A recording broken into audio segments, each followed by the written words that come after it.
नमस्कार दोस्तों, मैं अनुज कुमार मीना। संघर्ष किसी का खाली नहीं जाता। अगर निरंतर प्रयास करते रहें तो सफलता जरूर प्राप्त होती है।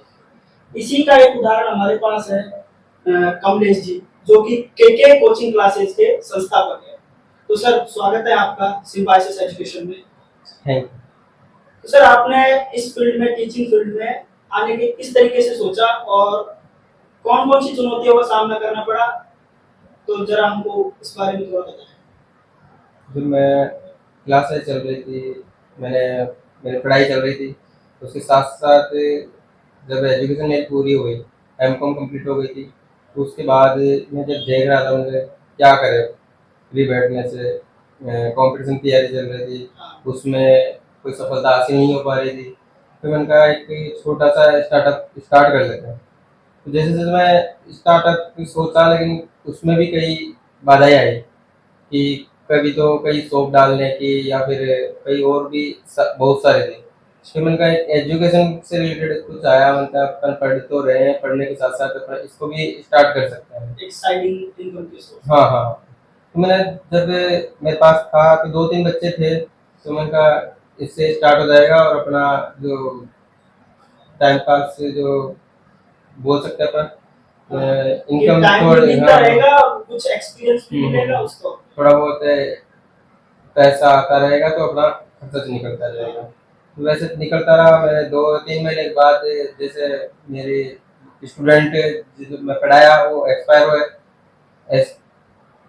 एक्सपीरियंस हुए, फिर वो जैसे जैसे बात बताते रहे तो वो बढ़ते गए और बच्चों को, हाँ हाँ हाँ, फिर वो जैसे जैसे बढ़ते रहे बच्चे बढ़ते गए और उसी 2 ही 3 महीने बाद मेरे पास 50 बच्चे के आसपास हो गए। तो स्टार्टिंग में आपके पास कितने बच्चे एडमिशन लिया था आपकी क्लास में? मेरे पास 2 बच्चे थे पहले स्टार्टिंग में। अच्छा, तो उनका अप्रोच किस तरीके से किया कि भाई आपने उनसे कांटेक्ट किया, फिर उन्होंने आपसे आके कि भाई? नहीं, मैं पहले उनसे डायरेक्ट कांटेक्ट था। वो पहले बोलते थे कि जब आप पढ़ रहे हो तो इनको हमारे दोनों बच्चों को पढ़ा सकते हो। अच्छा। तो मैं बुला लिया उसे। 10 जुलाई को मैंने बुलाया तो वो स्टार्टअप किया। फिर बाद में जैसे वो 2-5 दिन आए तो फिर उन्हीं के साथ उन्हीं के फ्रेंड्स थे तो वो आ गए 4-5। फिर वैसे करके 10 हो गए, फिर धीरे धीरे बढ़ता रहा। इंटरेस्ट होगा। हाँ। जी जी। तो हमारे साथ एक और शख्सियत मौजूद है, योगेश सहाय। तो आप दोनों फ्रेंड्स हैं, तो एक दूसरे से इस फील्ड में कब और किस तरीके से कनेक्ट हुए? इस फील्ड में तो हम लोग 2018 में आए थे, लेकिन उससे पहले हम लोग, जब मैं ग्रेजुएशन कर रहा था, मैं बीकॉम चल रहा था, तब हम लोग बीकॉम में सेकंड ईयर में मिले थे। तब बीकॉम सेकंड ईयर 2016 में थी, 16 में थे। हाँ हाँ। फिर 17 में पास आउट हुए। फिर पास आउट होने के बाद में कमलेश एक दिन घर आया हुआ था, तब उसने पूछा था कैसा ऐसा कुछ स्टार्टअप किया है। बातचीत हुई, फिर कमलेश ने मुझसे पूछा कि इंग्लिश पढ़ा लेगा। तब फिर मैंने हाँ करा, चलो इंग्लिश पढ़ाई जा सकती है। इंग्लिश जो बेसिक्स थे वो अच्छे थे, जो टीचर्स जो थे उन्होंने अच्छे से पढ़ा दिया था, एजुकेशन सही थी। फिर इस वजह से मैंने साथ में कनेक्ट कर लिया, और जब से अब तक पढ़ा रहे हैं मैंने साथ में। जैसे मैंने अभी, जैसे पहले बात हुई थी मेरी किसी से, तो उन्होंने बताया आपने ओला या उबर में भी गाड़ी चलाई थी। हाँ तो पहले उसकी क्या कहानी है, किस तरीके से आपने उसको, भाई आपको टीचिंग पहले किया था या फिर वो काम नहीं, वो तो वैसे छुट्टियाँ जब फ्री हो गए थे तो मैंने एक थोड़ा सा कर लिया वैसे, लेकिन उसका कोई वो नहीं था। अच्छा, आपका एक्सपीरियंस किस तरीके से रहा इस कोचिंग में, कि बच्चों को किस तरीके से अप्रोच किया? मैंने बच्चों को, देखो, मैंने ज़्यादातर अप्रोच किया नहीं कभी, क्योंकि ज़्यादातर ग्राउंड मेरा तो क्लास वर्क रहता है। जितना भी मेरे को काम होता है वो ज़्यादातर मेरा क्लासेस में रहता है। फिर जितना भी बाहर का, जितना भी क्लासरूम के बाहर का काम रहता है, जितनी भी स्ट्रगल है, मेहनत है, वो सिर्फ कमलेश की रहती है। लॉजिस्टिक में ज़्यादातर बचता भी है। तो इन्वेस्टमेंट के लिए हाँ, इन्वेस्टमेंट रहे तो देखो बात सीधी सी है, कमलेश पूरा इन्वेस्टमेंट पूरा खुद से करता है।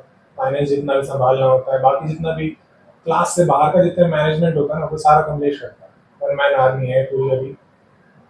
और हम लोग मैनेज ऐसे करते हैं कि क्लास में तो टीचर्स तो क्लास में है ही, तो टीचर्स क्लासेस में संभाल रहे हैं। बाहर का जितना भी एडमिशन हो गया, बच्चों को अप्रोच करना हो गया, फीस कलेक्शन हो गया, या फिर पेरेंट्स से बात करनी है, वो सारा कमलेश करता है। तो आपकी हिस्सेदारी है, फिर कट मिलता है कुछ थोड़ा बहुत, या फिर मंथली? मंथली पे रहता है सर। अच्छा।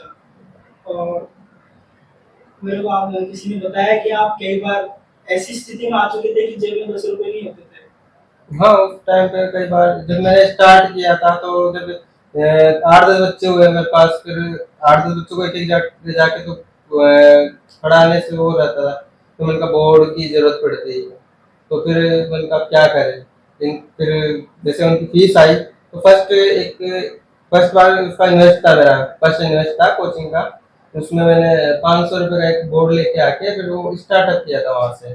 4x5 फोर 4x5 फिर उससे मेरा धीरे धीरे बढ़ता गया। फिर जैसे उसी टाइम पे कोरोना आ गया, अब कोरोना आते तो सबकी स्थिति खराब हो गई थी, तो मैंने कहा क्या करें अपन, इसमें इन्वेस्ट भी कर चुके हैं और जैसे बोर्ड भी लाया, उसके बाद धीरे धीरे और भी कई इन्वेस्ट हो चुके थे, और इधर उधर से पैसा लेके वो लगा तो दिया, लेकिन अब वो पैसा नहीं निकल पा रहा, और 2 साल तक वैसे सब जगह बंद भी रहा।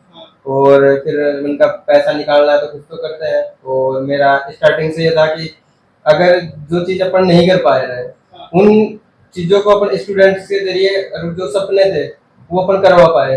तो मैं जिस कोरोना था तो तब भी वो चलता रहा, और बच्चे आते थे, जैसे मैंने कहा 2-2 बच्चों को भी अपन बुलाएंगे सारे दिन सोशल में। डिस्टेंसिंग हाँ हाँ हाँ क्योंकि आसपास के तो बच्चे थे ही सारे। हाँ हाँ आसपास के थे, तो मैंने कहा 2-2-3 दिन बच्चों को बुलाते हैं तो अपना पैसा भी आ जाएगा, इन्वेस्ट किया है वो भी निकल जाएगा, और दूसरा जो बच्चे को एजुकेशन भी मिलती रहेगी। क्योंकि बच्चे अगर एजुकेशन से भूल जाते हैं या उसको छोड़ देते हैं तो उसमें डिस्टेंस हो जाता है, और वो जो पढ़ाया हुआ था वो भूल भी सकते थे। आपने ऑनलाइन का भी तो सेटअप किया? हाँ, ऑनलाइन पे भी जैसे कोरोना आया तो उसमें मिलकर स्टार्टअप तो बैठे थे हम, चाचा और हम बैठे थे, तो उसके साथ साथ चाचा जी बोल रहे कि तेरे को पढ़ाना भी आता है, सारी चीजें है, तो मैं पढ़ा। उसी दिन मैंने सोच लिया कि मैं अब तो करना ही है, तो जाके यहाँ से उठ के, और मैं जो मेरी क्लास थी उसमें मेरा सेटअप नहीं था, एक मोबाइल था, तो मैंने कहा इसको लगाया कैसे, वो प्रॉब्लम आई मेरे पास। फिर मैंने टेबल लगाया, टेबल के पास बुक्स रख के और वहां पे लगा के फिर मैं एक बुक का स्टैंड बना लिया? हाँ बुक का स्टैंड है, सारा लगा के फिर स्टैंड बना दिया। फिर वैसे बना के फिर मैंने वीडियो शूट किया। फिर वो फर्स्ट था मेरा वीडियो जो शॉर्टकट स्क्वायर क्यूब, उसकी ट्रिक डाला मैंने। फिर मैंने डाला तो मेरे पास बच्चे वीडियोस के थ्रू भी जुड़ते गए आसपास। हाँ हाँ यूट्यूब चैनल के। फिर धीरे धीरे मेरा बढ़ता गया उसमें, और आज भी मेरा साल भर का क्राइटेरिया था, लेकिन मेरा उसमें 6 महीने के अंदर उसका भी पूरा क्राइटेरिया हो गया। तो बच्चे स्टार्टिंग मतलब 2 बच्चों से स्टार्ट किया था, अभी कितनी स्ट्रेंथ है? अभी मेरे पास 90 प्लस है, और वैसे पिछले बैच में मेरे पास 110-15 बच्चे हैं। और आपका? मेरा आप दोनों के कुछ फनी किस्से भी तो होंगे कि भाई एक दूसरे उनके पास 10 रुपए नहीं होते थे, तो आप किस तरीके से हेल्प करते थे? मेरे पास 5 भी नहीं थे। चक्कर यही है कि कमलेश को मैंने देखा है, हम लोगों ने जब यूट्यूब वीडियो स्टार्ट किया तब स्टार्टिंग में जो बेसिक रियलमी के फ़ोन थे हुआ करते थे जब, तब हम लोगों ने बुक्स का स्टैंड बनाया, मेज ले ली, टेबल ले ली, टेबल के ऊपर किताबें रखी, फिर उससे वो स्टैंड बनाया, फिर वो वीडियो शूट हो गई। और फिर एक रूम है घर में है, तो अब रूम को हम साउंड प्रूफ नहीं कर सकते हैं। हाँ, वैसे तो हमारे स्टैंड के लिए साउंड प्रूफ साउंड प्रूफ नहीं कर सकते, इन्वेस्टमेंट अभी इतना है नहीं करने को। तब उस टाइम पे जो थी चीज़ें, वहाँ पे हम लोग को ये हंसी आती थी कि तब हम कितनी मेहनत कर रहे थे, और अब उन चीज़ों से आगे बढ़ के हम कितनी मेहनत करें। तो हंसी की बस इतनी सी बात है कि वहाँ पे हम लोग जो बिहाइंड द सीन जो सीन होते थे, अब हम लोग वीडियो शूट कर रहे हैं, फिर वहाँ पे सामने से कुछ अटक जाए, या फिर यहाँ पे रेलवे ट्रैक है पास में, ट्रेन आ जाए, और वो थोड़ा रेजिडेंशियल एरिया है, तो यहाँ पे फिर गाने चल जाए, कोई जोर से म्यूजिक चला दे। अब हम तो हमारा पर्सनल काम कर रहे हैं, वीडियो शूट कर रहे हैं, अब किसी और को जाके म्यूजिक करवा नहीं सकते। ऐसे बहुत सारे इससे हो जाते हैं। दीवार की तरह खड़े रहेंगे। हाँ, इनका बहुत सपोर्ट रहा मेरे साथ, यानी कि स्टार्टिंग से था। अब कभी कभी जैसे क्लासेस चलती रहती थी तो उसमें कई बार तो ये भी आते थे स्टूडेंट एक साथ बहुत कम हो जाते थे। तो मेरे एक स्टार्टिंग से एक ही है कि जब भी ऐसी सिचुएशन आती थी कि यानी कि अपन जहाँ चल रहे थे आगे बढ़ने की बजाय वो नीचे जाते हुए नजर आते थे, उसी टाइम पे मैं सभी स्टाफ के साथ बैठता था और उसकी मीटिंग करता था। मतलब इसका रीजन क्या है, इसमें अपन कहाँ पे कमी छोड़ रहे हैं जिससे कि बच्चे अपने यहाँ से जा रहे हैं। तो फैमिली का कितना सपोर्ट रहा फाइनेंशियली और इमोशनली? फैमिली का तो वैसे सपोर्ट ही है, वैसे तो चाहते थे कि आगे अच्छा करें। मेरे घर चाहते थे कि गवर्नमेंट जॉब लग जाए, तो बहुत ही अच्छा फर्स्ट है। प्रायोरिटी तो हाँ वही हाँ है। वही थी वही। लेकिन इस ऐसी सिचुएशन में इतना अच्छा इंस्टीट्यूट जो कोचिंग इंस्टीट्यूशन है उसको सेटअप करना बहुत बड़ी बात होती है, क्योंकि संघर्ष के बिना कुछ नहीं होता। संघर्ष बहुत क्या है कम्युनिकेशन है, क्योंकि जब मैं आसपास है ना 4-5 कोचिंग हुआ करती थी, तो उन लोगों ने भी बहुत सारे कमेंट करे, क्योंकि 4 लोग जब बाहर तुम्हारी तरक्की देखते हैं ना, तो फिर वो क्या कमेंट करने लगते हैं, तो फिर वो ये चाहते हैं कि ये किसी अपर लेवल तक ना पहुँच के उनकी टांग खींच के नीचे नहीं आए। तो ऐसा भी बहुत बार फेस किया हमने, क्योंकि बाहर के जो बच्चे क्या होते थे, जो हमारे पास काफ़ी सारे बच्चे आ जाते थे, और हम लोग जो हमारे यहाँ से कोचिंग में से जा चुके हैं ना जो बच्चे, उनसे भी कांटेक्ट में रहते हैं, तो वो लोग भी हमको आके बताते थे कि सर ऐसे ऐसे बाहर के कोचिंग वाले ऐसे बोलते हैं कि ये कोचिंग में ये होता है, वो होता है, ये होता है, वो होता है। तो उस चीज़ का भी बहुत देखा हम लोगों ने, क्योंकि मेहनत वहीं लगी कि आज वो कोचिंग नहीं है, हमारी आज भी स्टैंड करती है। तो मेरा एक ही रहता था कि सामने वाला क्या बोल रहा है, अपने को उस पर नहीं जाना कि अपने को क्या करना है, आगे क्या करना है। अगर उनकी तरफ देखेंगे तो अपन वैसे भी नीचे जाएंगे। तो अपना ये देखेंगे कि आगे अपने को क्या करना है, कि वो कुछ भी बोले अपने को मतलब नहीं है, अपने को आगे किस तरह से बढ़ सकते हैं वो ऑप्शन निकालता था। उनका काम था बोलने का और अपना काम था के कोचिंग क्लासेस में कौन कौन सी कक्षा के बच्चे पढ़ने आते हैं? आप लोगों ने कहाँ से स्टार्ट किया स्टार्टिंग में, कि भाई किंडरगार्टन से या फिर डायरेक्टली 10th या 9th क्लास से? तो हमारा यानी कि फर्स्ट क्लास से स्टार्ट था, और फर्स्ट बैच में था मेरा, यानी कि 8th क्लास तक का था, लेकिन 7th क्लास तक के बच्चे आते थे मेरे पास। तो जब फर्स्ट क्लास उस स्टार्टिंग में मेरे पास 10th क्लास के बच्चे आए थे, लेकिन मेरे पास क्या कि फैकल्टी नहीं थी, और ऐसा है नहीं कि एक ही टीचर सभी सब्जेक्ट पढ़ा सके। तो मैं नहीं चाहता था कि एक ही टीचर सब सब्जेक्ट पढ़ा के और फिर वो स्टूडेंट भी क्या है बोर होने लग जाता है। हाँ, 3 एक घंटे ऐसा- एक टीचर को नहीं टैकल कर सकता, और हर एक ऐसा भी कोई टीचर नहीं है जो तीनों सब्जेक्ट ही एक ही टीचर पढ़ा सके, क्योंकि एक ही टीचर होगा वो एक ही सब्जेक्ट में बिल्कुल पावरफुल हो सकता है। वो ऐसा तो नहीं कि वो साइंस भी वो अकेला पढ़ा ले, मैथ भी अकेले पढ़ा ले, इंग्लिश भी अकेला पढ़ा ले, ये पॉसिबल है नहीं। तो उनका इसका बैच अगले सेशन से स्टार्ट करता है। तो मैं जब 2018 से 10 जुलाई 2018 से मैंने स्टार्ट किया, और फर्स्ट बैच मेरा था 2018 से। जैसे नेक्स्ट बैच स्टार्ट किया तो उसमें मैंने 10th क्लास का स्टार्ट कर लिया था। उसी टाइम पे 1 महीने बाद जब क्लास स्टार्ट की थी, तो योगेश सर को मेरे साथ मिले थे, फ्रेंड्स थे, अच्छे खासे फ्रेंड थे। हाँ, और उस- तो और भी एम्प्लॉय होंगे? हाँ अभी तो है मेरे पास 6 स्टूडेंट, सॉरी 6 टीचर्स हमारे फैकल्टी है। और अब तो जैसे साइंस मैथ का बैच, कॉमर्स का और आर्ट्स का, ये तीनों क्लासें अब रेगुलर रहने वाली है हमारे। कब से? ये 10 जुलाई से 1 जुलाई से स्टार्ट हो जाएगा वैसे तो बैच, और 25 जून से 10th क्लास का बैच स्टार्ट होगा। और शायद ही मैंने कहीं देखा होगा कि आर्ट्स का कोई कोचिंग में ना कोई हाँ। पढ़ाने जाता हो। हाँ, नहीं, ज्यादातर आर्ट्स की कोचिंग ज़्यादातर आर्ट्स करता की हूँ। कोचिंग करते नहीं है बच्चे, और इकलौता शायद हमारा ही हमने देखा कि ना हमारे पास आर्ट्स के बच्चे बहुत आए, और ज़्यादातर ये भी रहता है क्लासेस को ना इतना भरना नहीं होता, लिमिटेड बच्चे रहेंगे, तो क्या है सब पे पर्सनली ध्यान भी दिया जा सकता है। तो हार्डली 20 तक बच्चे अगर हम रखते हैं क्लास के अंदर, तो सब पे एक पर्सनल ध्यान दिया जा सकता है, तो बच्चों से कांटेक्ट भी अच्छा होता है, और जो टीचर स्टूडेंट वो रिलेशन बनता है वो अच्छा बनता है। और बच्चों के लिए एंटरटेनमेंट के लिए कुछ फंक्शंस वगैरह भी तो वो तो होते। हमारे बहुत है इसीलिए हमारे यहाँ पे बच्चों की स्ट्रेंथ बढ़ना यही कारण है हमारे पास। यानी कि जो आज 2018 में जो स्टूडेंट पढ़ के गया है उससे कनेक्ट आज भी है। आज भी कोई भी फंक्शन होता है, यानी कि एक तो सेलिब्रेशन होता है 10 जुलाई का जो हमारा कोचिंग की एनिवर्सरी, तो वो तो फिक्स है। और दूसरा ये रह गया कि जैसे योगेश सर का बर्थडे आ गया, मेरा बर्थडे है, तो ये 3 प्रोग्राम तो हमारे फिक्स रहता है कि हर साल होएगा बच्चों के साथ मिलकर बच्चों के साथ में।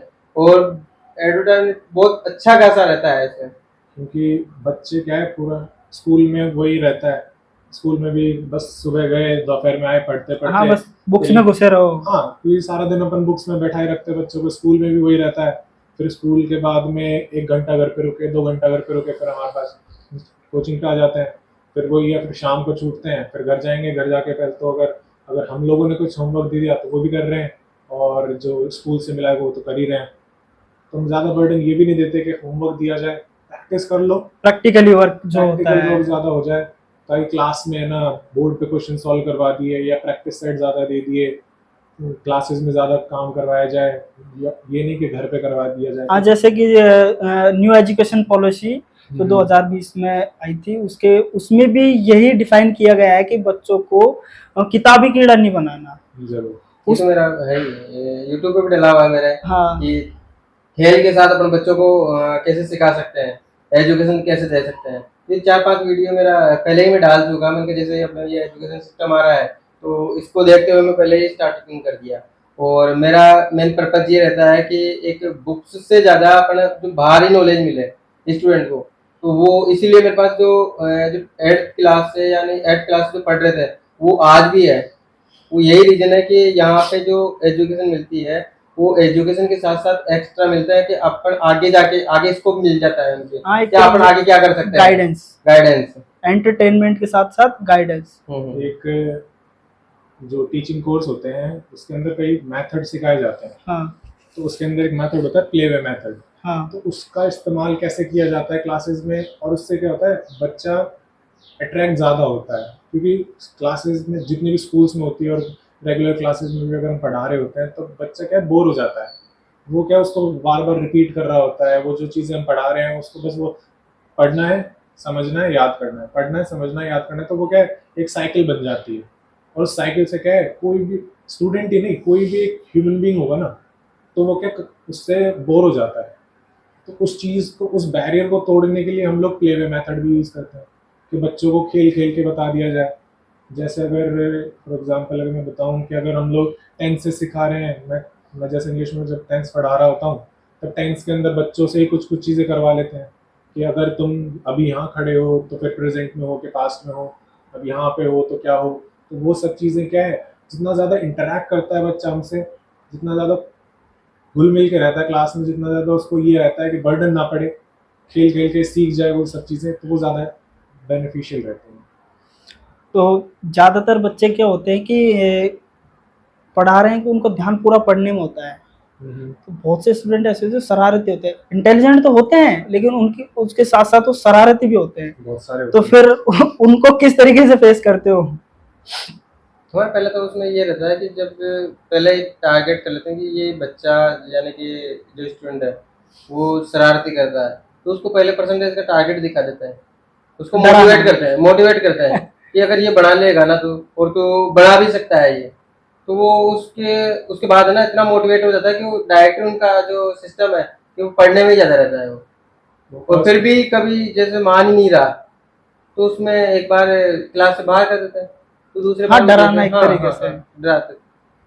तो फिर क्या उससे क्या है, बच्चों का थोड़ा सा पर्सपेक्टिव चेंज होता है इस चीज़ को लेके कि बाकी बच्चे पढ़ रहे हैं, फिर हम लोग मोटिवेट तो करते ही रहते हैं डेली की डेली, क्योंकि बच्चों को क्या है ढीले पड़ जाते हैं बहुत ज़्यादा, क्योंकि थकान इतनी हो जाती है, स्कूल में पढ़ के आए फिर यहाँ पे पढ़ रहे हैं, तो फिर क्या वो बहुत ज़्यादा बर्डन पड़ जाता है।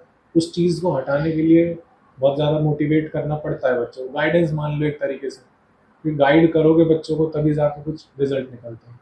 मतलब पढ़ाई के साथ साथ बच्चों को एंटरटेन तरीके से अगर पढ़ाया जाए तो उनकी जो कौशल है वो और भी इम्प्रूवमेंट होते हैं। और अभी जैसे आप लोगों ने बताया 10 जुलाई को आप लोगों ने स्टार्ट किया था 2018 में। हाँ। तो एनिवर्सरी आने वाली है, उसके लिए क्या प्रिपरेशन किया आप लोगों ने? उसकी तो प्रिपरेशन बहुत अच्छी खासी चल रही है, क्योंकि ये 5 साल होने वाले हैं जो हमारे संघर्ष के जो बीते हैं। सबसे बड़ी बात तो ये है कि इसमें सबसे सभी के साथ हुआ है एक कोरोना महामारी। हाँ, तो उसमें उसको उसी टाइम पे स्टार्ट करे और आज यहाँ तक पहुँच रहे हैं, तो उसके अंदर बहुत काफ़ी प्रॉब्लम्स आई है। तो उसको फेस करते हुए आज यहाँ पे पहुंचे। तो मेरा यानी कि जब ये स्टार्ट हुआ था पिछले साल ही मैं अनाउंस कर चुका था ये कि जो 2023 में जो प्रोग्राम होगा बहुत अच्छा खासा होने वाला है।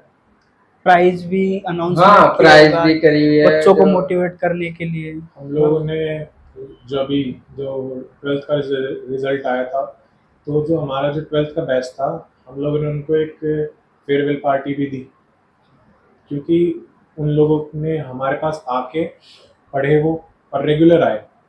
क्योंकि बच्चों का माइंडसेट ऐसा होता है कि जब कोर्स हो जाता है ना एक बार, फिर बच्चे कोचिंग छोड़ देते हैं।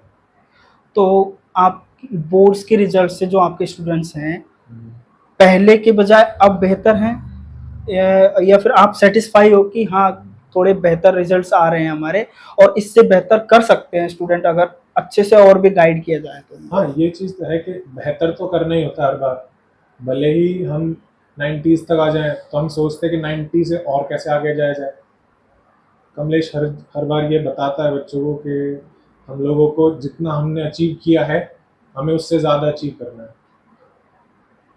और जो एनईपी में दिया गया है कि बच्चों को एंटरटेनिंग मेथड से पढ़ाया जाए, उसके लिए और क्या क्या एंटरटेनिंग प्रोग्राम करते हो, क्या किस तरीके से बच्चों को उन इसकी जो आप एक्टिविटीज करवाते हो उनमें किस तरीके से इन्वॉल्व करना होता है? एक्टिविटीज़ जैसे अगर सेलिब्रेशन की बात की जाए, तो सेलिब्रेशंस में हम लोग, जैसे टीचर्स डे आता है, तो अगर मैं अपने सब्जेक्ट की बात करूँ तो मैं ज़्यादातर टीचर्स के ऊपर एक ऐसे लिख पाता हूँ, जिससे कि ये होता है कि मोस्टली जो छोटी क्लासेस होती हैं उनमें जो फाइनल एग्ज़ाम्स होते हैं या फिर कोई भी मिड टर्म्स होते हैं, तब ये फेवरेट टीचर के एसेज आ जाते हैं, तो वो भी एक कवर हो जाता है, खेल खेल में हो जाता है। सेलिब्रेशन हम कर रहे हैं, बच्चों की एक स्पीकिंग स्किल भी अच्छी हो जाती है, इम्प्रूव हो जाती है, और राइटिंग स्किल है तो वो लिख कर लेकर आएंगे तो उससे राइटिंग स्किल अच्छी हो जाती है, वो उनको खेल खेल में याद हो जाता है। और ऐसे ही करके और भी सेलिब्रेशन है, चिल्ड्रंस डे हो गया, टीचर्स डे हो गया, क्रिसमस हो गया, और गांधी जयंती हो गई, इंडिपेंडेंस डे, रिपब्लिक डे, ये सब चीज़ें करवानी पड़ती भी है, क्योंकि हम लोग क्या है जो धीरे धीरे करके क्या है खेल खेल में सब चीज़ें सिखा देते हैं। क्योंकि जितना ज़्यादा इनफॉर्मल एजुकेशन से ज़्यादा बच्चा सीखता है ना, वो ज़्यादा बेटर लगता है, क्योंकि फॉर्मल एजुकेशन तो हम स्कूल में प्रोवाइड करा रहे हैं। हमारा सबसे ज़्यादा तो जैसे कि मेरा तो मेन टारगेट ये रहता है हर एक बच्चे को बढ़िया मोटिवेट करके, और कभी भी जैसे कोई प्रोग्राम हो रहा है या एक कोई सा भी प्रोग्राम होता है तो उसमें जो भी मेरे से पढ़े हुए हैं, और सभी स्टूडेंटों के साथ ये रहता है कि जैसे 8-10 या 15-50-60 लोगों का कोई प्रोग्राम है तो वहाँ पे सामने नहीं बोल पाते, स्टेज पे नहीं पहुंच पाते, नर्वसनेस फील हाँ, स्टेज फ्राइट रहता हाँ, तो कॉन्फिडेंस लेवल बढ़ाने का सबसे ज्यादा तो मेरा काम यही रहता है, क्योंकि एजुकेशन है, क्लास है, वो तो जैसे स्कूल से पढ़ के आ रहे हैं और अपने यहाँ से पढ़ रहे हैं, उससे एक्स्ट्रा क्या मिल रहा है अपने यहाँ से, यानी कोचिंग से क्या मिलना चाह रहा है, वो जो कोचिंग से मिलना चाह रहा है वो हम यहाँ से देना चाहते हैं। क्योंकि जो एजुकेशन है, क्लासेज है, यानी कि उसके लेसन तो स्कूल में भी हो जाते हैं, अपने यहाँ पे भी होता है, वहाँ पे और कोचिंगों से डिफरेंस क्या है, यानी सबसे डिफरेंस हटके और जो काम करना चाह रहे हैं वो अलग हो। और यानी कि कभी भी स्टेज पे चले जाए तो सामने वाले को ये लगे कि यार ये पढ़ा हुआ है, और इस तरीके से तो बोलने का जो कॉन्फिडेंस लेवल है वो बढ़ाते हैं, मतलब लोगों को फेस कर सके। हाँ, लोगों को फेस कर सके, क्योंकि मोस्टली बच्चों का क्या होता है, स्कूलिंग जितनी भी रहती है ना, वो लोग बच्चों को ना इतना ज़्यादा अप्रोच नहीं कर पाती है स्पीकर बनने के लिए, क्योंकि बच्चे को क्या रहता है, वो लिख के तो कॉन्फिडेंट है, राइटिंग उसकी अच्छी हो जाती है, ठीक है, लेकिन वो क्या होता है लोगों को फेस नहीं कर पा रहा। बात यही है, क्योंकि अब जैसे ही क्या होता है, तुम स्कूल में हो, स्कूल के बाद जैसे ही कॉलेज में जाओगे फिर परेशान हो जाता है बच्चा, फिर क्या सोचता है कि अब शाय रह जाता है, शायनेस ज़्यादा हो जाती है, क्योंकि फिर वो प्रॉब्लमेटिक हो जाती है ये चीज़ें। कुछ कुछ बच्चे रहते हैं थोड़े चंचल होते हैं, जो वो बोल लेते हैं, जो बढ़ चढ़ के आगे जाके बात करते हैं, लीडरशिप बोल सकते हो उस चीज को। हाँ, लीडरशिप रहती है, जिनमें मोटिवेटर्स रहते हैं, जो स्पीकर्स रहते हैं अच्छे। लेकिन क्या है, हमको सिर्फ 4-5 बच्चों से तो काम नहीं, हम पूरी क्लास लेके चलते हैं। हाँ, हमारे पास इतने सारे बच्चे हैं और उनके पेरेंट्स हम पे विश्वास करके बच्चों को भेजते हैं, तो वो लोग भी चाहते हैं कि कुछ अच्छा निकले।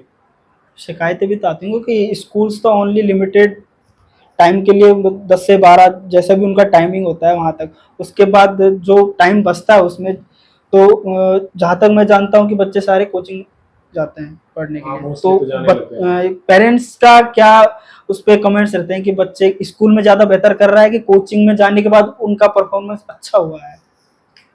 ऐसा ये तो चलता रहता है, लेकिन मेन तो ये रहता है ना कि वो एक्स्ट्रा क्या चीज़ सीख रहा है, क्योंकि गार्जियंस तो ये देखते हैं ना कि और स्टूडेंटों से एक्स्ट्रा सीखे, क्योंकि लेसन तो वो वैसे भी पढ़ रहा है, वहाँ पे पढ़ रहा है, स्कूल में यहाँ पे पढ़ रहा अपने आके और अपने बच्चे में कितना इम्प्रूवमेंट हो रहा है, और स्टूडेंटों से अलग कितना है। हर कोई ये चाहता है क्योंकि अलग होगा तो वो अलग बढ़ेगा, और सभी के साथ रहेगा तो वो एक जैसा, वो एक पोस्ट है तो वो उसी पर पहुंच पाएगा, और सबसे अलग रहेगा तो वो आगे तक भी निकल सकता है। ज्यादातर पेरेंट्स आके हमको बोलते ही हैं कि सर हमारा बच्चा तो बिल्कुल नहीं पढ़ता। ये सबसे ज्यादा प्रॉब्लम है। ये सबसे बड़ी इशू यही है कि सब लगभग आधे ज्यादा पेरेंट्स आगे लेकिन parents से ऐसे बोलते बच्चों के जो कमेंट आते हैं ना, कई बार वही हैं। हाँ, अच्छा जो निकला है। परफॉर्मेंस कर पाते हमारे अभी हैं। निकला है। हमारे पास बहुत सारे बच्चे ऐसे हैं अभी। कई गार्जियन तो ऐसे बोलते हैं कि बस इसको कैसे भी करके पास करवा दो, हमें कुछ भी नहीं चाहिए, बस ये 36 में पास हो जाए, हम संतुष्ट है। घर वाले साफ हाथ खड़े करके बैठे हैं कि हमारा बच्चा तो फेल होगा, आप जबरदस्ती पढ़ा वो रहे भी हो। जुलाई इसमें लेके आते हैं, फरवरी जनवरी पीरियड के आसपास। हाँ, सेशन कि स्टार्ट अब हो जाता है। कुछ नहीं बच रहा, अब एक ही सस्ता आ रहा है कोचिंग क्लासेस, जहाँ पे पास तो हो सकता है। अभी थोड़ी इमेज बन चुकी है इस चीज की कि हाँ हमारे क्योंकि पास पिछले है। साल भी मेरे पास 2 स्टूडेंट थे अपने पास, हम्म, और इस बार भी 3-4 स्टूडेंट ऐसे थे कि आते हैं पैर पड़ते हैं, बस कैसे करके पास करवा दो हफ्तों में हमारे ये पास हो जाए ना तो हम गंगा ना लेंगे। एक तो उसमें रिजल्ट मिला है कि 1 महीने के अंदर हमने यानी सबसे ज्यादा मेहनत करी है उन दोनों पे, और 55% के साथ पास करे हैं। जो कई स्टूडेंट थे जो अगस्त के आसपास से कर रहे थे, हाँ। उनसे बेस्ट निकल रहे हैं वो। तो घर वाले थोड़े सरप्राइज तो हुए घर वाले होंगे। हाँ, घर वाले जैसे बहुत रिजल्ट आ रहे हैं वो यहाँ पे आ रहे हैं, बहुत लड्डू के लगे जा रहे मतलब हैं। उनका रिजल्ट देख के बाकी स्टूडेंट्स भी इधर का रुख कर रहे हैं। हाँ, हाँ, वो चीज रहती है। रिजल्ट आते ही तो यहाँ से अभी रिजल्ट आया मई में आया, 28 मई के आसपास तो आया है वो। और 1 जून से तो एडमिशन स्टार्ट हो गए, जबकि मेरा 25 जून से बैच स्टार्ट है, और आज से 25 दिन पहले ही जो मेरा 20 का टारगेट रहता है वो 15 बच्चे तो आ चुके हैं। वो पिछले बार मेरे पास जाके नवंबर दिसंबर के आसपास 25 बच्चे होते थे।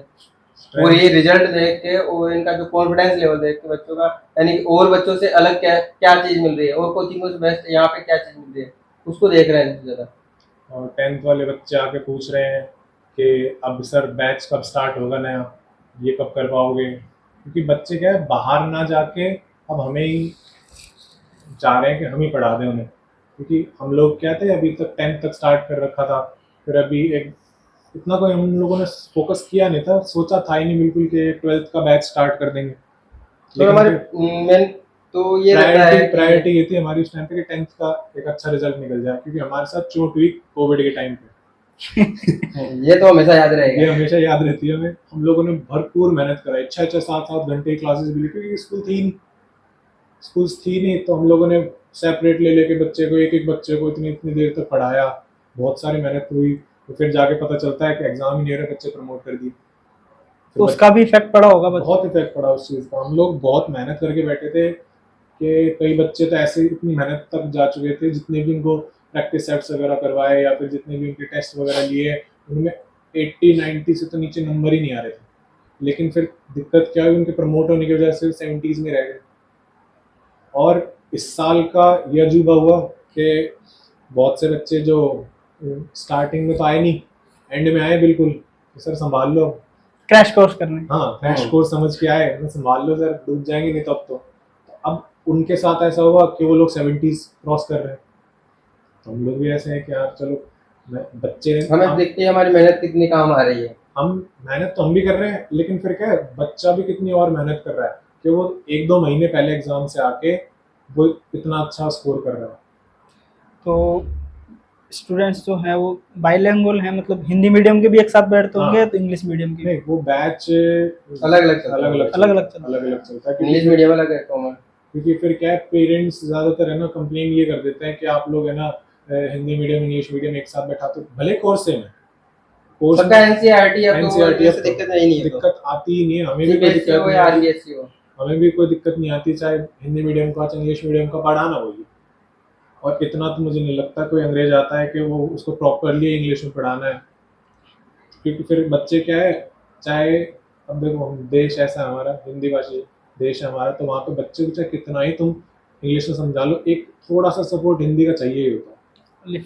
लिफ्ट चाहिए होता हल्का सा, कि हाँ सर ये मैनेजमेंट अगर लिखा है तो उस मैनेजमेंट को मैं हिंदी में कैसे समझाऊं। मतलब कुल मिला के बात यह है कि उनको कॉपी में इंग्लिश में लिखना है, लेकिन हाँ, समझ में अच्छे से हिंदी में ही आता है। आता है। क्योंकि बच्चे भी क्या करते हैं, तो वो पूछ रहे होते हैं कि सर ये जो चैप्टर आप पढ़ा रहे हो इसकी हिंदी भी तो बता दो, एक बार हिंदी में समझा दो इस चैप्टर को, ताकि अच्छे से समझ हाँ, में। एक बार अच्छे से समझ में। हिंदी मीडियम में कई वर्ड्स है जो इंग्लिश में यूज लेने लगे, उन्हीं को ये पता नहीं था इसको हिंदी में क्या बोलेंगे।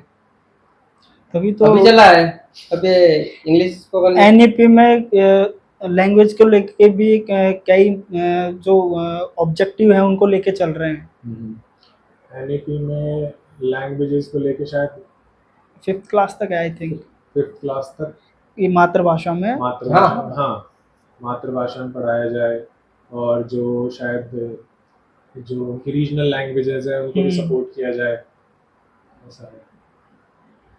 और तो ये भी तो कर दिए इसमें कि जैसे पहले 10th क्लास में जो अपने को मिलती थी सब्जेक्ट, वो आजकल 9th में इसमें ये मिलेगी। वो क्या बोलते हैं उसको, 5+3+3+4।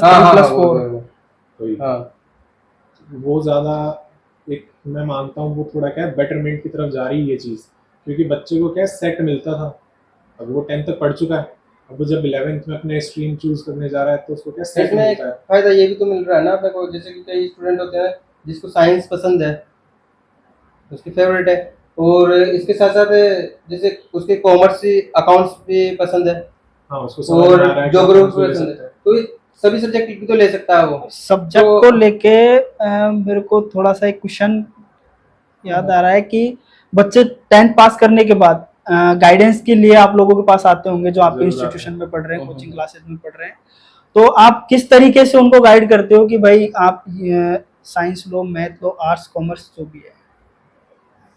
वही बात तो ये भी तो होता है कि एक सब्जेक्ट तो ले लेते हैं लेकिन फिर बाद में अच्छा फाइनेंशियल प्रॉब्लम के साथ उनको फेस करना पड़ता है। हाँ। कि फिर बाद में जाके मान लो साइंस ले ली है और फिर बाद में फर्स्ट ईयर सेकेंड ईयर में उनके पास फाइनेंशियल प्रॉब्लम आ गए, ट्रू बाकी वापस जाके उसमें आ रहे हैं, आर्ट्स में आ रहे हैं। तो पहले से यही बोलते हैं कि अगर आपका जो फाइनेंशियल प्रॉब्लम है वो नहीं है तो आप साइंस में जा सकते हो, कॉमर्स में जा सकते हो और आर्ट्स में जा सकते हो। वैसे तो आजकल तीनों सब्जेक्ट तो ये रह गई, कंपटीशन में जा रहे हैं तो तीनों सब समान है, पढ़ना सब कुछ पढ़ता है, सब कुछ पढ़ना, भले ही चाहे हम कितना ही मेहनत कर ले, सब्जेक्ट तीनों मेहनत में करनी है, सॉरी मेहनत तीनों सब्जेक्ट में करनी है। इसमें ऐसा है नहीं कि आर्ट्स अगर ले ली तो इसमें कम करनी पड़ेगी, या साइंस ले ली तो इसमें ज़्यादा करनी पड़ेगी, कॉमर्स में कम करनी पड़ेगी। कंपटीशन सारे सब्जेक्ट आ रही है, कंपटीशन तो सारे सब्जेक्ट है। प्लस हम लोग क्या पूरा साल बिताते हैं बच्चों के साथ, तो हमको उनकी स्ट्रेंथ और वीकनेस भी समझ में आती है। हाँ। कौन कितना बच्चा काबिलियत है, किस चीज़ पे ज़्यादा फोकस कर सकता है, हम लोग को दिखता है कि हाँ ये बच्चा अगर मैथमेटिक्स में अच्छा है तो मैथ अच्छे से कर लेगा आगे जाकर। थोड़ा बहुत सपोर्ट हम भी करते हैं, सपोर्ट बाहर से भी मिलता है, फैमिली भी है, पीयर्स भी हैं, तो ये सब सपोर्ट करते ही, और हमारा सपोर्ट है ही। हमारे तो जो सब्जेक्ट लेते हैं उससे पहले गार्जियंस भी आते हैं, स्टूडेंट भी आते हैं, पूछते हैं कि हमें क्या सब्जेक्ट। कई स्टूडेंट गार्जियंस तो ऐसे हैं कि हमारे ऊपर ही आश्रित है कि अब ये आपको ही करवाना है, क्या करवाना है क्या नहीं करवाना है। मैंने अभी है मेरे पास 2 स्टूडेंट है जो अभी कॉमर्स से पढ़ रहे हैं, शीतल और वो अर्शिता है। तो वो जैसे 10th क्लास भी मेरे से रही है और 11th भी मेरे से रही है और 12th भी है। तो उनके गार्जियन से ये साहब ये बोल रहे हैं कि किस आधार पर इनको करवाना है, क्योंकि उनकी फाइनेंशियल प्रॉब्लम भी है। तो अगर यहाँ से अब उन दोनों स्टूडेंट ऐसे हैं कि पढ़ने में बढ़िया है, यानी पिछले साल की जो टॉपर है अर्शिता 93 बनी थी उसमें, 90 तो अच्छा खासा 83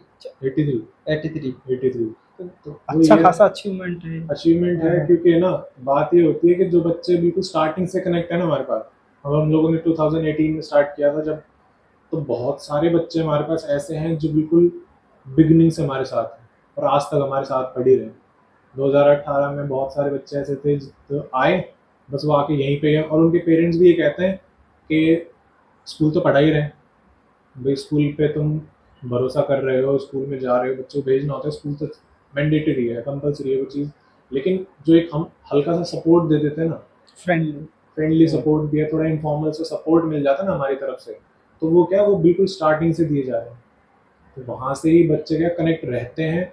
और अगर यहाँ से बच्चा अगर चला भी जाता है ना, तो हम लोग फिर भी उसके कांटेक्ट में रहते हैं। अगर हम कोई जैसे भी कुछ भी अगर सेलिब्रेशन हो गया या फिर कुछ और भी सभी activity- स्टूडेंट हाँ। सभी स्टूडेंट के कोचिंग क्लासेस के जीतू भैया हो। जी तो भैया वो तो क्या है, लेकिन बस ये है कि जितना भी कांटेक्ट हम बना के रखेंगे ना, हमारे को उतना ही फ़ायदा है। जितना हम लोग फ़ायदा ये, अगर फाइनेंशियली अगर हम बात करें ना, तो मैं वो उस पर्सपेक्टिव में नहीं बोल रहा। हम लोग को ये है कि खुद को सेटिस्फेक्शन मिलना चाहिए। सेटिस्फेक्शन भी है, रीच हमारी बढ़े, क्योंकि हम ये नहीं रहना चाहते ना कि 10 बच्चों को ही फ़ायदा मिले हमारी कोचिंग से। हम हमारा चाहते तो एक टारगेट ये है कि जैसे पॉपुलर में आते हैं तो पहले तो एक जैसे अपने यहाँ पे एक एरिया है, इसमें तो पॉपुलर में है, उसके साथ साथ अपना आगे भी बढ़ सकते हैं। और जैसे जैसे ये रहता है, जैसे एक गांव से उठ के तो फिर वो जयपुर में जाते हैं, जयपुर से फिर राजस्थान में, फिर ऑल ओवर इंडिया में, जैसे कि पॉपुलर में आए तो वैसे ही जाए।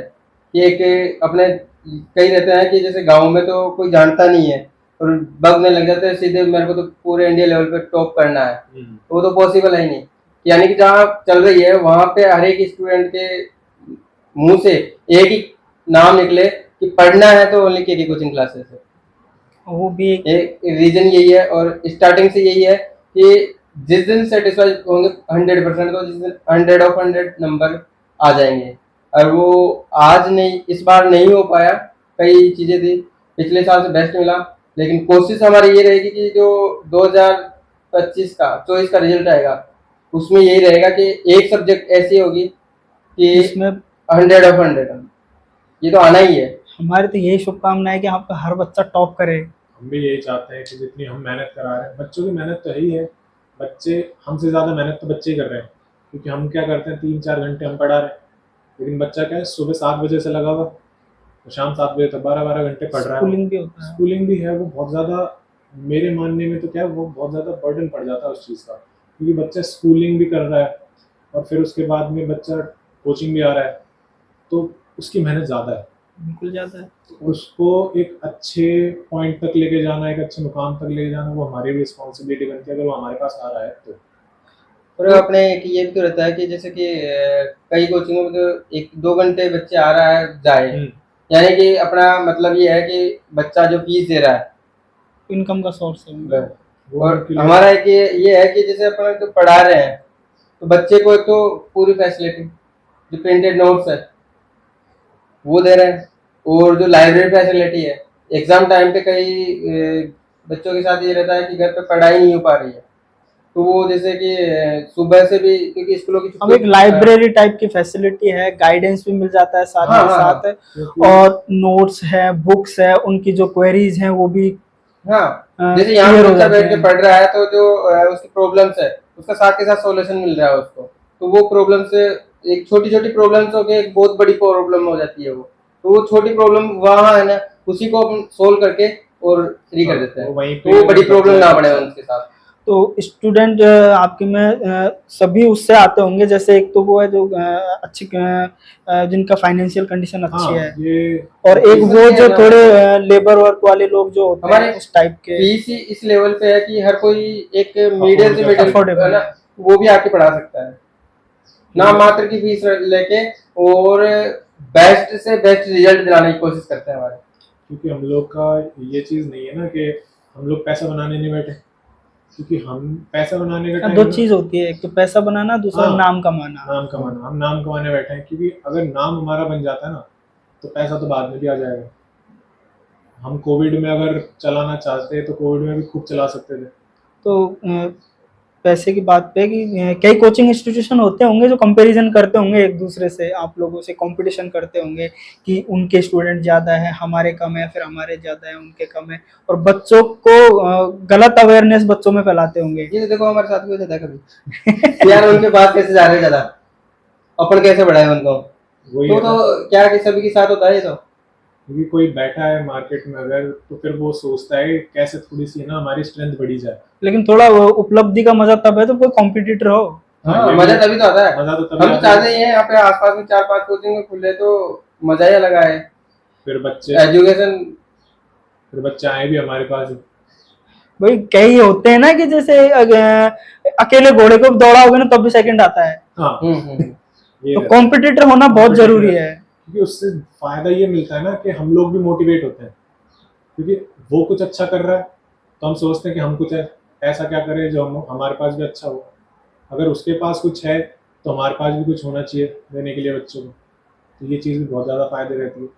हम लोगों ने शायद 2019 में 20 में कोविड के बाद स्टार्ट किया था कि बच्चों को ना प्रिंटेड नोट्स दिए जाए। अच्छा, हाँ, बहुत ज़्यादा दिक्कत होती है कि जितने भी नोट्स होते हैं ना, वो बच्चे हम लोग बोर्ड पे भी लिखवा रहे हैं, वो वहाँ लिख रहे हैं। फिर वो वहाँ लिख रहे हैं, मेहनत कम हो तो जाएगी। मेहनत कम हो रही है। ये काम तो वो स्कूल में भी कर रहा है। हाँ, वहाँ गाइड कर दो और बाकी जो रिवीजन करना होता है वो वही वाली बात हो जाती है, क्योंकि चक्कर ये था कि हम बोर्ड पे लिखवा रहे हैं, आधा घंटा उसमें गया, फिर वो बोर्ड पे लिखा है 15 मिनट उसमें गए कि जो बच्चे को पीछे धीरे धीरे लिखते हैं जो समझाना बच्चे, भी होता है बीच फिर उसको वो बच्चे क्लास कितनी लूँ मैं, 1 घंटा 2 घंटा, तो वो 1 घंटा 2 घंटा नहीं बैठा सकते बच्चों को, फिर वो परेशान हो जाते हैं। फिर वही है, फिर वो प्रिंटेड नोट्स की फैसिलिटी भी लेकर आए, क्योंकि फ़ायदा ये दिखा हमें कि बस बच्चे को प्रिंट पकड़ा दो, हैंड आउट कर दो, और फिर सेम टू सेम तो हमारा मटेरियल है ही, फिर उसको वही पढ़ाओ जो हमारे पास लिखा हुआ है बस। और वो जो हमारे नोट्स होते हैं वो रहते ही ब्रीफ हैं। और फिर ये तो है हमारे पास जो टेस्ट लेते हैं हम, तो उसमें तो पहले तो ये था कि लिखते थे बोर्ड पे, हाँ, फिर वो उतार देते, तो आधा आधा घंटा तो अपना वैसे वेस्ट हो जाता है, तो उसको भी हटा के और वही प्रिंटेड दे दिया। और बच्चे इतने शैतान होते हैं, जितने अपन लिखा रहे हैं पीछे से क्वेश्चन भी लिख डिस्कस लेते हैं, आंसर भी लिख लेते हैं वो। पीछे डिस्कस हो जाता है। तो उसका भी कोई सॉल्यूशन होगा ना कि उनको बच्चों को सॉल्यूशन ना देके जो भी क्वेश्चंस होते हैं बुक्स के उनको सॉल्यूशन ना देके पहले कुछ क्वेश्चंस दे दिया जाए उनको, या फिर ब्रीफली उनको जैसे एक प्रस्तावना टाइप का पहले उनको समझा दिया जाए कि आप लोगों के पास ये है, पहले ये पढ़ो उसके बाद आपको नेक्स्ट कॉपी मिलेगी। ये तो सब्जेक्ट वाइज डिपेंड करता है, क्योंकि जैसे मैं इंग्लिश पढ़ाता हूँ, जो हमारे पास क्योंकि फिर इससे एक फर्क ये भी पड़ता है कि आज मूड नहीं है कोचिंग जाने का, कि मेरे पास है आज ये पढ़ाएंगे, मुझे पता है कि ये पढ़ाएंगे, मैं आज कोचिंग नहीं जाऊँ, चलो कल आऊंगा, ये तो मैं पढ़ लूंगा आज और बाकी कल जाके ज्वाइन कर लूंगा। नहीं, उससे हमारे पास क्या है, घाटा होता है उस चीज़ का एक, क्योंकि बच्चे को क्या है, पता है कि हाँ आज कुछ ज़्यादा ऐसा है, बहुत टाइम होता है ऐसा कि ना कुछ इम्पोर्टेंट नहीं हो पा रहा। जैसे अगर मैं एक चैप्टर पढ़ा रहा हूँ तो उसकी रीडिंग करवानी है मुझे बच्चे से, तो अगर मैं उनको पहले से प्रायर बता दूं कि रीडिंग होगी, तो बहुत सारे बच्चे जो ऐसे रहते हैं ना, जो थोड़े शाय रहते हैं, थोड़ा हेजिटेट करते हैं बच्चे, वो स्किप कर जाते हैं इस चीज़ को। ये चीज़ की प्रॉब्लम रहती है। लेकिन हाँ, ये है कि जो इससे प्रैक्टिकल सब्जेक्ट हो गए, जैसे साइंस हो गया, मैथमेटिक्स हो गया, इनके अंदर थोड़ा सा कोर्स को एक बार डिटेल में डिस्कस करके फिर उनकी क्लासेस वगैरह बता दी जाती और भी चलता है तो ये बातें तो चलती रहेंगी बच्चों की। तो बच्चों को जो आप पेरेंट्स को जो पेरेंटिंग का कुछ आप एडवाइस देते होंगे, क्योंकि बच्चे ये तो है नहीं कि यहीं आके आप लोगों ने गाइड कर दिया वैसे करेंगे, कि कुछ समय घर वालों के पास भी बताते हैं। बहुत सारे बच्चे ऐसे दिखे थे हमें स्टार्टिंग में भी, क्योंकि ये क्या थोड़ा रूरल एरिया है हमारा, तो बच्चों के पास यहाँ पे खेलने का कुछ सामान था नहीं, तो हम लोगों ने इतने डब्बे भर भर के बच्चे के पास से कंचे पकड़े थे। अच्छा, अब वो क्या करते हैं, यहाँ से जाएंगे, इस जमाने में कंचे खेलते हैं, बहुत बहुत खेलते हैं, क्लास में ले आते हैं बच्चे। बड़ा सही है। कई स्टूडेंट आए थे मेरे पास ऐसे जो स्टार्टिंग क्या था कि घर वाले भी परेशान थे कि यार इनको कैसे सुधारा जाए। बच्चे कि ये रहता था कि स्कूल जा रहे हैं तो टीचर्स के फोन लेके गड्ढा खोद के और उसमें गाड़ देते थे ना ऊपर, इतना एक्स्ट्रा ऑर्डिनरी दिमाग लगाते हैं। टीचर का फोन उठाया क्लास में से, टीचर हल्का सा इधर उधर हुआ, फोन लिया, बाहर ग्राउंड में गए, गड्ढा खोदा, फोन दबाया, और ऊपर से इतने स्मार्ट हो रहे हैं, टहनी तोड़ी, पेड़ लगा दिया। तो ये बहुत चल गया। घर वाले बोलते थे कि इसको बस कैसे करके एक लाइन पे लेके आ जाओ, तो वो काम भी हमने किया है, और आज अभी भी आ रहे हैं वो बच्चे। वो इतना ज्यादा मतलब ऐसे हो जाते हैं कि घर वाले आके हमारे पास, वो नहीं होता हॉस्टल टाइप, छोड़ जाते हैं बच्चे। तो हमने हमने तो तुम्हारे पास भेज दिया, अब तुम संभालो इनको, कितने भी हो जाते हैं। और एक मकसद ये भी नहीं है कि बच्चा आए कोचिंग ही करे, क्योंकि हमारा मकसद ये नहीं है कि वो आए, हमारा मकसद एक रहता है कि सभी गार्जियंस को ये रहे कि ये यहाँ जा रहे हैं तो एक्स्ट्रा क्या चीज सीख के आ रहे हैं। सेटिस्फेक्शन पढ़ाई तो एक अलग है, एक्स्ट्रा क्या हो रही है। भाई किसी बच्चे की जो उनकी उसकी एबिलिटी है, उसमें जो खूबियां हैं, वो एक पन्ने से आप डिफाइन नहीं कर सकते उस चीज को। हाँ हाँ हाँ, वही वो आती परसेंटेज आती है।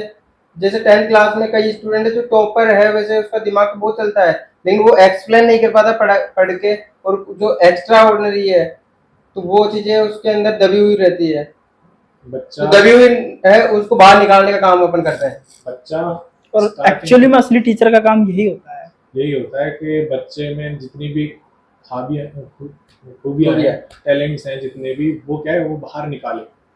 क्योंकि हम लोग क्या करा रहे हैं, बच्चों को इतना नहीं है, वो लर्निंग नहीं करानी, सबसे बड़ी बात यह है। रटंत विद्या जितनी भी चलती है ना, उससे पीछे रहना है। जितना ज़्यादा उसको समझ जाओगे ना, जितना भी तुम पढ़ाओगे उसको, अगर बच्चा समझ जाता है तो वो ज़्यादा बेनिफिशियल है। ये नहीं कि उसको याद कर ले, याद कर लेगा तो बस ये है कि वो उसको 4-5 दिन बाद फिर भूल जाता है। ये बहुत तो रटना होगा एक रटाना हो जाता है। ये बहुत बड़ी सिचुएशन में फंस जाते हैं हम लोग के। बच्चा क्या है, 4 दिन पहले पढ़ाया हुआ चैप्टर भूल जाता है। फिर हम लोग ने ये निवारण निकाला उस चीज़ का कि उनको, बच्चों को बैठा के अच्छे से बेस तक पूरा कंसेप्ट समझाओ। जब तक समझ नहीं आ रहा एक बार उसको और समझाओ। वो वाली बात होती है जब टीचर पूछता है, स्कूल में होती है ये चीज़, हम लोगों ने खुद ने एक्सपीरियंस करी, हम सब स्कूल पढ़े, तो फिर टीचर इरिटेट हो जाता है। टीचर को पूछ रहे हो, तुम एक बार पूछ रहे हो, दो, हालांकि टीचर बोलेगा बच्चों तुम मुझसे 4 बार पूछो लेकिन समझ के जाओ पूरा। लेकिन क्या, जब उससे जब टाइम आता है उस टाइम ये होता है। जब एक बार वो टाइम आता है ना 4 बार पूछने का, तो दूसरी बार में परेशान हो जाता है टीचर। तो उस चीज़, वो एलिमेंट को हटाने के लिए हम लोग क्या करते हैं, जितना ज़्यादा हो सके जितना बेसिक रखते हैं चीज़ों को। जितना ज़्यादा उसका बेस क्लियर होगा ना, वो उतना ज़्यादा बेनिफिशियल होगा। ये बातें तो होती रहेंगी और भी, क्योंकि बच्चों के कभी किस्से खत्म नहीं होते। आप लोगों के कोई हाँ। फनी किस्से हों, अगर इस इंस्टीट्यूशन को, जो के कोचिंग क्लासेस है, उसको स्टेबल करने में, तो वो बता सकते हो। स्टेबल करने में देखो, मैं फनी तो नहीं कह सकता इस चीज़ को, लेकिन क्या है, बहुत ज़्यादा ऐसे डिमोटिवेटिंग सी लगती है। अब फनी लगती है ये चीज़। हाँ, वो एक टाइप का होता है ना, उस पर हंसी भी आ रही है लेकिन रोना भी आ रहा है। अब एक किस्सा बताता हूँ। बहुत सारे जो हम लोग है ना, ऐसे स्कॉलर्स थे नहीं। जब स्टार्टिंग में जब हम लोग थे साथ में, जब बीकॉम कर रहे थे, हम लोगों ने बीकॉम स्टार्ट की थी जब, तो हम लोग ऐसे नहीं थे कि टॉपर्स हैं बिल्कुल, मतलब हमारे आगे बस छुके पैर छुके जा रहे हैं सब टीचर्स भी, यही निकालें हमारे कोचिंग का नाम रोशन करेंगे, ऐसे तो थे नहीं। तो क्या, जब हम लोग, हाँ, मीडियम एवरेज बच्चों में से आते थे, ये भी नहीं कि पूरे ढोली हो रखे हैं। लेकिन बात ये वो है ना, बैग चल के काम चल रहा हाँ, है। बैग चल गए, वो 3 साल का कोर्स 4 साल में 5 साल में निकल गया, वो वाला हाल तो नहीं था। लेकिन बात ये थी, जब उस टाइम पे ना बहुत सारे जो हम लोग के जो फ्रेंड्स थे ना, तो धीरे धीरे जब हम लोगों ने स्टार्ट किया, जैसे कमलेश ने स्टार्ट किया ना पहले स्टार्टिंग में, तब फिर मेरे को भी जोड़ा साथ में, फिर हम लोगों ने मेहनत करी। फिर बहुत सारे बच्चों को, जो हमारे क्लासमेट्स थे, उनको पता चलने लगा ना, तब वैसे बोलते हैं, यार तुम पढ़ा लोगे। हाँ, तो पहले स्टार्टिंग में यही बोलते थे, यार तुम पढ़ा लोगे। तो फिर स्टार्टिंग में हमारे पास, हम लोगों ने स्टाफ रखा नहीं था। मैं पढ़ा लेता था इंग्लिश, और जो एलिमेंट्री जो सब्जेक्ट्स होते हैं, छोटे होते हैं, बच्चों को हम पढ़ा लिया करते थे। मैथमेटिक्स होता है वो कमलेश संभाल अब लेता था। मिलते हैं वो दोस्त, उनको बोलो रिजल्ट देख लो हमारे बच्चों का। हाँ, बोलते हैं ना, वही बहुत बढ़िया कर लिया है। वही तो फनी बात है कि जब वो पहले ऐसे बोल रहे थे कि इनको तो देख के फिर बोल सकते क्योंकि इंग्लिश मीडियम से था, मैं तो एक हिंदी मीडियम से था, और सभी बोल रहे यार, क्योंकि मैं बस बैठता था आगे हाँ, जब क्लासेस चलती थी। हम लोग का ये था कि बैक बेंचर्स कभी नहीं रहे, हम लोग सबसे हमेशा आगे स्टार्टिंग बैठते में थे स्कूल में। जो पता है, इस सिचुएशन में कॉन्फिडेंस बहुत काम आता है। मेरे ताऊजी थे, वो कभी स्कूल नहीं गए, वो पढ़े लिखे नहीं थे, लेकिन पेन हमेशा जेब में रखते थे क्योंकि सिग्नेचर करना जानते थे। लेकिन कॉन्फिडेंस उनमें इतना था कि आज तक किसी को ये तक पता नहीं है कि वो कभी स्कूल नहीं गए। सेम जैसे आपने अपने ताऊजी का बताया, वैसे सेम मेरे मदर का भी है। मेरी मदर क्या है, अपने आप को बहुत अच्छे से मेंटेन रखती है, ठीक है। तो जितने भी है ना लोग मिलते हैं ना, तो मेरी मम्मी को हमेशा से बोलते हैं आप क्या टीचर हो।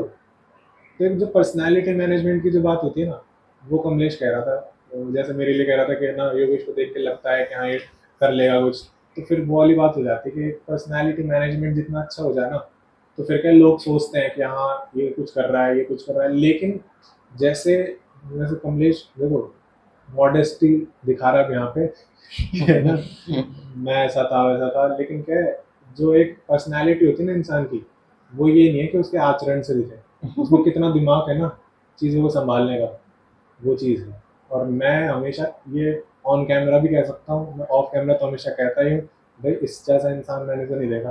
क्योंकि जितनी मेहनत इसने करी है ना, उतना शायद है ना, जितने भी हमारे आज जो फ्रेंड्स हैं जो गवर्नमेंट एम्प्लॉयज लग रखे हैं ना, अच्छी बात है वो लोग लग रखे हैं, लेकिन है ना उन लोगों ने जो मेहनत करी है, अब जो इसने मेहनत करी है ना अपने पर्सनल बेसिस पे, वो बहुत जमीन आसमान का अंतर है। नहीं, बहुत से लोग हैं जो गवर्नमेंट को छोड़ के अपना जो ड्रीम है उसको हाँ, पूरा उसको करने की pursue- कोशिश कर रहे उसके dreams हैं को और pursue करते हैं। करते भी हैं पूरा। करते भी हैं हमारा क्योंकि तो पहले से यही था ना क्योंकि कि हाँ, कमलेश हमेशा कहता है मुझे कि हम वो नहीं है जो खुद किसी और के जाके ना कुछ काम कर रहे हैं, हम क्या है औरों को काम देंगे, रोजगार जनरेट करेंगे हम। तो संघर्ष काम भी आया, कर भी रहे हैं वो काम। पहले स्टार्टिंग में हम लोग 2 थे, फिर 2 के 3 हुए, 3 के 4 हुए, और आज हम फर्स्ट बैच में हमारे पास तीन हो गए थे। 3 हो गए थे हम एक तो लोग। मैं था और एक भाभी जी थी और एक मैं था, बस हम 3 जने हो गए थे स्टार्टिंग से ही। तब फिर क्या हुआ, फिर जब तो मेरे को कॉन्फिडेंस आया कि मैं कहा यार फर्स्ट बैच में अपने इतना कर सकते हैं तो यार आगे तो आगे तो बहुत कुछ अच्छा कर बहुत सकते हैं आगे अपन। रखा है वो तो आगे हमारा। और उसके साथ साथ कर रहे हैं और अब तो आगे तो बहुत कुछ ही सोच लिया अब तो धीरे धीरे मन का अब तो यानी कि अपन रुक नहीं सकते। जब इतनी सबसे ज्यादा कोरोना जैसी प्रॉब्लम में अपन आगे निकल गए तो अब तो कुछ ही नहीं है। जो मेन प्रॉब्लम थी वहां से तो निकल चुके अपन, फाइनेंशियल प्रॉब्लम थी वहां से अपन निकल चुके। पहले अपन ये हम बैठाते थे नीचे बैठा के, और जैसे गेस्ट आ रहे हैं घर पे तो ऐसे करते थे, घर वालों को बोल देते थे कि इस रूम से बाहर मत निकलना, फिर बच्चों को और disturbance उस होता है। दोनों रूम में बैठा के ऑफिस था ये हमारा, अब तो प्रॉपर ऑफिस हो गया। यहाँ पे ही हम बच्चों के गार्जियन से मिलते थे, यहाँ पे क्लास चलती रहती थी, तो उस चीज़ों को फेस करते हुए आगे बढ़े हैं। तो अब तो और आज तो ये हो चुका कि टेबल पे बैठा रहे हैं के लगे, और हमारा एक ड्रेस कोड हो गया टी शर्ट के साथ, तो बहुत कुछ अलग हो गया। तो जीरो से स्टार्ट किया था एक, जैसे अभी स्टार्टिंग में कमलेश ने यानी बताया। फर्स्ट जो इनकम आई थी ना वो भी इसी बिजनेस में लगाए हैं, हाँ। और अब आ रही है ना वो भी इसी बिजनेस में चल रही है। वही है कि कहने का मतलब ये है कि अभी पैसे कमाने का मतलब नहीं है, नाम कमाना, नाम मेहनत नाम करनी है अभी। कमाना। अभी मेहनत का टाइम बस पैसा इतना मिल जाए जो अपना चल जाए गुजारा। इन्वेस्ट हो जाए। अगर यहाँ से भी अगर हमें कुछ और इम्प्रूवमेंट करना है तो उसमें लगे तो सही, कम से कम इतना तो हमारे पास रिटर्न आए। हम क्योंकि स्टूडेंटों को जब एडमिशन लेते हैं तो 2 घंटे के लिए बोल के ले लेते हैं कि उनके 2 घंटे क्लास पढ़ाएंगे, और हमारे पास 3-3 4-4 घंटे। स्टूडेंटों का इतना अटैचमेंट रहता है कि वो जाना ही पसंद नहीं करते, ऐसे बोलते नहीं नहीं आप चुप रहोगे तभी हम क्लास से बाहर निकलेंगे, जाएंगे नहीं। अब जैसे अभी वो 2 स्टूडेंट अपने पास सुबह कॉमर्स के लिए आते हैं, तो वो 10 बजे आते हैं, 3-3 बजे तक रुकते हैं कि नहीं अभी भी मन नहीं कर रहा है घर जाने का। वो पढ़ रहे होते हैं, क्योंकि बात ये होती है कि बच्चे को एनवायरनमेंट चाहिए होता है, जैसे एक आज- फैमिली जैसी व्यवहार मिलता है यहाँ पे।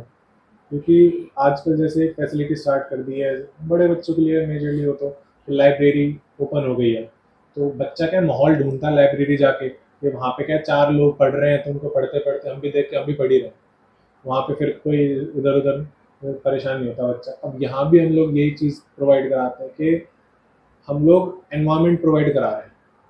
जितना ज़्यादा बच्चे को मोटिवेट किया जाए ना पढ़ने के लिए उतना ज़्यादा बेटर होगा, और जितना अच्छा एनवायरनमेंट मिलेगा यहाँ पे उतना ही बेहतर कर पाएंगे उतना वो, बेहतर कर पाएगा, और वो प्रैक्टिस भी ज़्यादा और कर भी रहे हैं। कर भी रहा है, दिख रहा है दिख रहा है, रिजल्ट आ रहा है हमारे पास। ये नहीं है कि स्टार्टिंग में जितना था उतना ही चल रहा है, एक बस एक जगह जाके रुक गया हो। स्टेज टू स्टेज बढ़ रहा है। अभी ये ग्राफ बढ़ रहा है। तो हम भी यही दुआ करेंगे कि बढ़ता जाए, और शादी के बाद कुछ चेंजेस आए सर में। मेरी शादी तो शादी का एक किस्सा बताता हूँ। वो तो अलग था। हमारे भाई साहब ने पता है स्टार्टिंग में सोच लिया था कि जब शायद रोका हुआ उस टाइम की बात है कि जब डेट फिक्स कराई तो भैया स्टार्टिंग से ही सोच के चले थे कि बच्चों को ज़्यादा लॉस ही नहीं होने देना। यहाँ पे संडे ये को अपना अलग फंक्शन मैटर है, लेकिन वो क्लासेस चलती है तो बच्चों का तो नुकसान ना है, तो चलती रहेगी। क्योंकि ना बात ये नहीं है कि हम लोग छुट्टियां दे देते हैं, चलो वो चीज़ समझते हैं, लेकिन क्या है जब गार्डियंस आते हैं ना हमारे पास, फैमिलीज आती हैं, पेरेंट्स आते हैं, तब वो ऐसे कहते हैं कि आपने 10 दिन की छुट्टी दे दी, 20 दिन की छुट्टी दे दी, तो वो चीज़ भी मैटर कर जाती है। और कई कई बार तो ऐसे भी आ जाते हैं कि वो ऐसे कह जाते हैं कि आपने ना महीने में ना 4 दिन की छुट्टी दी थी, इनकी फीस फीस काट लो। ऐसे भी बच्चे आ जाते हैं, बच्चे तो क्या पेरेंट्स आ जाते हैं, बोल जाते हैं कि है ना 4 दिन की छुट्टी भी तो दी थी, लेकिन फिर हमारे पास ये भी तो रहता है ना कि हम संडे को भी बुला रहे हैं, एक्स्ट्रा टाइम उनको भी तो दे रहे हैं हम। मुझे 2 घंटे बुला के और हाँ। 5-5 घंटे हम क्लास ले रहे हैं, बात तो उधर से हुई ना। हम लोगों ने ये प्रॉमिस किया है कि हम आपके बच्चे की 2 घंटे 3 घंटे, तो एक जैसे अगर बच्चा 2 सब्जेक्ट भी पढ़ रहा है तो 2 घंटे क्लासेस हो जाती हैं, लेकिन हम उनको 2 घंटे की ना देके 3-4 घंटे तक की क्लासेस को कंटिन्यू करवा रहे हैं, तो वो चीज़ हमारे ऊपर भारी पड़ जाती है यहाँ पे। तो फिर यही किस्सा ये था कि कमलेश ने छुट्टियां देख कर अपना है ना शादी फिक्स करवाई कि शादी हो रही संडे को, मैक्सिमम हो रही है 3-4 दिन की छुट्टी, फंक्शन हो जाता है 3 दिन 4 दिन में, छुट्टी आ रही 3-4 दिन की। और 28 नवंबर की शादी हुई थी। हाँ 28 नवंबर की शादी हुई, 28, 29, 30 और 31, और फिर शायद 2 तारीख से 1 दिसंबर से 1 दिसंबर से क्लासेस क्लास फिर से ज्वाइन स्टार्ट करती है। 2 दिन का बस एक्स्ट्रा छुट्टी ली और फिर क्लासेस स्टार्ट। बच्चों का लॉस नहीं होना चाहिए। बच्चों को लॉस नहीं इसे ही होना चाहिए। पैशन बोलते हैं। पैशन है क्योंकि हम लोग क्या डेडिकेट हैं इस चीज़ को लेके। अब बहुत बार ऐसा होता है कि कभी कभार निकल जाती हैं चीज़ें कि काम निकल गया, लेकिन क्या बच्चों को लॉस नहीं होना चाहिए। कब कभी बार कमलेश को कुछ काम होता है, कभी कभार मुझे कुछ काम होता है, तो वो क्या है उस चीज़ को कवर करना पड़ता है। फिर अभी जैसे मैं बताऊँ कि अभी मेरी दादी एक्सपायर हो गई थी, तो क्या वहाँ पे मुझे रुकना पड़ा 10 दिन, तो फिर मैं था तो उस फेज़ में ही, वो घर का माहौल थोड़ा सा बिगड़ा हुआ था, लेकिन क्या है वहाँ से भी क्या थोड़ा सा कंसर्न रहता हूँ मैं इस चीज़ को लेके कि यार बच्चों का 10 दिन का लॉस हो गया, तो वो चीज़ भी वो तो बहुत कवर करना तो पड़ेगा, करना पड़ता है। एक्स्ट्रा नहीं, क्लास मतलब लो, ऐसे संडे को मैं- बुलाओ। नहीं फिर वही है ना, नहीं, टाइम बढ़ा दिया ना यही उधर तो मैं से। सपोर्ट की कह रहा हूँ ना कमलेश की, कि यही कमलेश सपोर्ट करता है मुझे, और जब यही सेम सिनेरियो कमलेश के साथ होता है तो मैं भी करता हूँ, क्योंकि जब मैं नहीं था मेरी एब्सेंस में कमलेश ने पढ़ाया, अब जब कमलेश नहीं था तब फिर मैं पढ़ा रहा हूँ।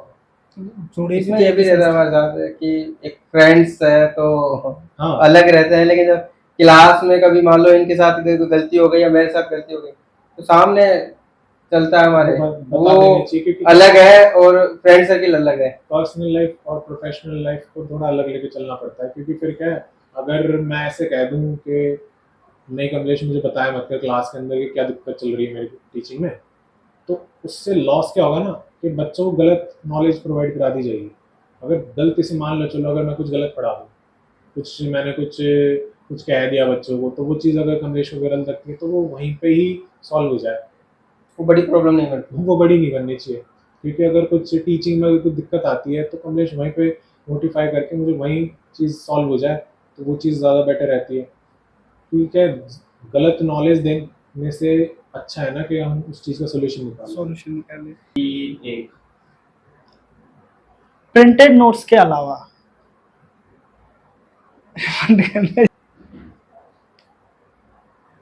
कर भाई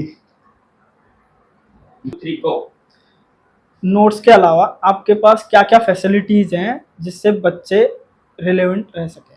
हमारे पास एक तो फैसिलिटीज़ ये है कि यूट्यूब के साथ साथ ऐप की जो फैसिलिटीज़ है उसमें टेस्ट सीरीज है, और उसके साथ साथ जो हमारे यहाँ पे क्लासेस चल रही है वो रिकॉर्ड करके और ऐप के जरिए बच्चों तक पहुँचा रहे हैं कि यहाँ पे कोई प्रॉब्लम आए तो उसको भी वहाँ से सोल्व कर सके। तो सर इस ऐप को किस प्रोसीजर से बच्चे डाउनलोड कर सकते हैं और ऐप का नाम क्या है?